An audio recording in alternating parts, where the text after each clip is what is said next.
Ahed Tamimi is a 16-year-old prisoner of war. She must be free.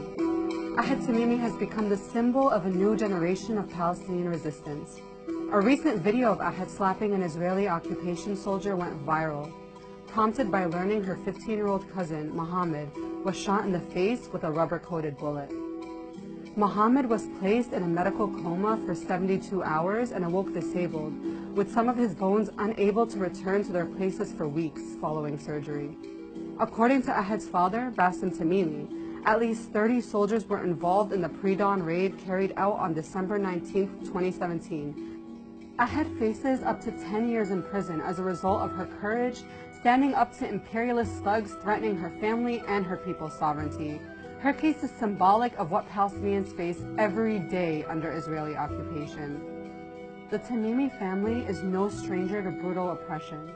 Their family members have been regularly harassed, detained, beaten, and shot by Israeli occupation forces countless times over the years, and are targeted for their leading role in organizing weekly protests to demand the end of Israeli encroachment on their lands. According to members of the Tamimi family, Nabi Saleh has been raided on a near nightly basis for the past 3 months. Ahed is one of 311 Palestinian child prisoners and over 450 adults in Israeli jails as of November 2017. Since the 1967 Middle East War, Israel has occupied the West Bank, including East Jerusalem as well as the Gaza Strip and the Syrian Golan Heights. According to the Defense for Children International Palestine, Israel has detained, interrogated, arrested, or jailed some 10,000 Palestinian children over the last 17 years, with over 1,800 children killed since 2000. Mass incarceration of indigenous peoples is a consistent strategy in the toolbox of colonizers, practiced to neutralize effective political actors and normalize the abduction and torture of sisters, mothers, brothers, fathers, and children. However, history has shown that Palestinians and nationally oppressed have resisted this formula and created their own, one that demands resistance in all its forms in the face of oppression.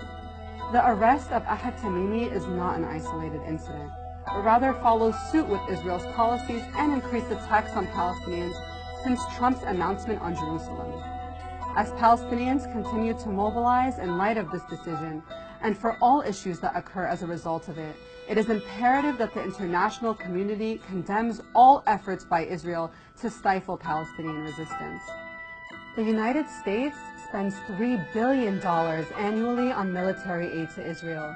U.S. residents can call their local representative and encourage them to sponsor the No Way to Treat a Child campaign and H.R. 4391, the Promoting Human Rights by Ending Israeli Military Detention of Palestinian Children Act, as well as urge them to demand the release of the Tamimi family and all Palestinian political prisoners.